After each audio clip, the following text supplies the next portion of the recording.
తనతో మాట్లాడకపోతే నాకేం తోచదు. రోజుకొక్కసారైనా తన్ని పలకరించి తీరాల్సిందే. తనతో మాట్లాడుతుంటే హాయిగా అనిపిస్తూ ఉంటుంది అని చెప్పుకొచ్చారు మలయాళం సూపర్ స్టార్ మోహన్ లాల్. ఇంతకీ తను ఎవరు అంటారా? డీటెయిల్‌గా మాట్లాడుకుందాం పదండి. మలయాళం ఇండస్ట్రీలో ఇప్పుడు యువ హీరోలు చాలా మంది కనిపించొచ్చు కానీ ఏళ్ల తరబడి మాలీవుడ్ అనగానే మనకు గుర్తొచ్చే పేర్లు ఇద్దరివే, మమ్ముట్టి, మోహన్ లాల్.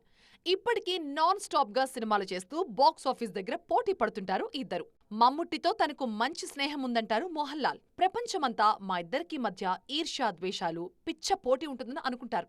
కానీ మేమిద్దరం ప్రాణ స్నేహితులం. ప్రతిరోజు తనతో మాట్లాడనిదే నాకు పొద్దుపోదు అని చెప్పారు లాలైటన్. ఇద్దరూ కలిసి ఇప్పటికీ 50 సినిమాల్లో నటించారు. ఇప్పుడు కూడా ఒక సినిమా సెట్స్ మీద ఉంది. ఇంకో 50 సినిమాల్లో నటించమన్నా సంతోషంగా నటిస్తామంటున్నారు ఈ సిల్వర్ స్క్రీన్ లూసిఫర్.